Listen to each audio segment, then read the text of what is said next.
عموماً لوگ حقوق اللہ کا تو خیال رکھتے ہیں، حقوق العباد کو بڑا ہلکا جانتے ہیں. وہ سمجھتے ہیں اس سے تو کوئی فرق نہیں پڑتا. خیر ہے، اگر ہم نے کسی کے ساتھ ایسا کوئی معاملہ کر بھی دیا تو کیا فرق پڑتا ہے؟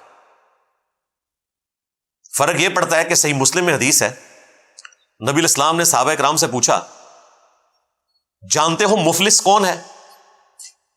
صحابہ کرام نے کہا کہ ہم تو مفلس اسی کو سمجھتے ہیں جس کے پاس دنیا کا مال و متاع نہ ہو. ہم بھی ویسے اسی کو سمجھتے ہیں.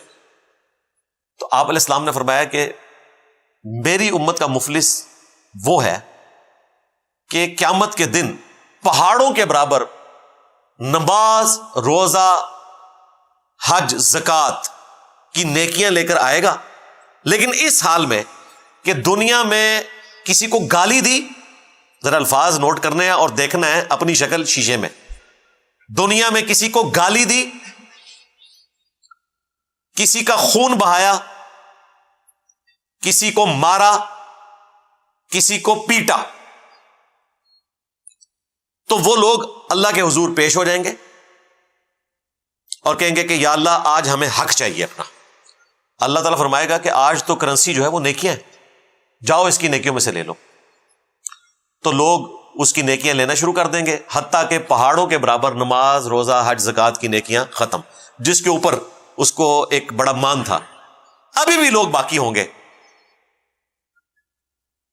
کہ جنہوں نے اپنا بدلہ لینا ہوگا. پھر اللہ تعالیٰ فرمائے گا کہ اس کی نیکیاں تو ختم ہو گئی ہیں، اب تمہارے گناہ میں اس کے کھاتے میں ڈالوں گا. دیکھیں گناہ انہوں نے کیے ہوئے کھاتے میں اس بندے کے ڈل رہے ہیں، اور الٹیمیٹلی اسے اوندھا منہ کر کے جہنم میں پھینک دیا جائے گا. نبی الاسلام نے فرمایا میری امت کا مفلس یہ ہوگا، یہ ہے مفلس.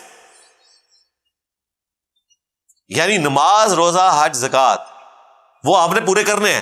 میں دوسری ایکسٹریم پہ بھی نہیں جاؤں گا کہ اس کی کوئی ضرورت ہی نہیں ہے، نہیں، وہ اپنی جگہ امپورٹنٹ ہے، لیکن حقوق العباد اگر آپ نے پورے نہیں کیے تو یہ سارے معاملات آپ کی نیکیوں کو بھی ہڑپ کر جائیں گے اور قیامت والے دن انسان مفلس ہوگا.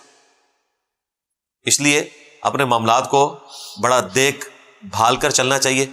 صحیح بخاری میں حدیث ہے، دنیا میں کسی کا کوئی لین دین کا معاملہ ہے نا، کسی بھی اعتبار سے، چاہے وہ مال کے اعتبار سے ہے، کسی کے ساتھ آپ نے زیادتی کی ہے، کسی کو گالی دے دی، تو وہ دنیا ہی میں کلیئر کر لو.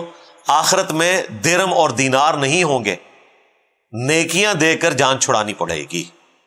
اب نبی علیہ السلام نے تو امت کو واضح بتا دیا ہے کہ آخرت میں کوئی شخص مال دے کر صلح نہیں کسی کے ساتھ کر سکتا. دنیا میں تو کیا جا سکتا ہے بلڈ منی کی شکل میں، یا کسی شخص کے ساتھ آپ نے کوئی زیادتی کا معاملہ کیا ہے، آپ اس کی دل جوئی کے لیے اس کو کچھ رقم دے دیتے ہیں جس سے اس کا غصہ جاتا رہتا ہے اور آپ اس کے ساتھ صلح کر لیتے ہیں. یہ آپ کوئی بھی طریقہ اڈاپٹ کر سکتے ہیں، لیکن آخرت میں آپ کو نیکیاں دینی پڑیں گی.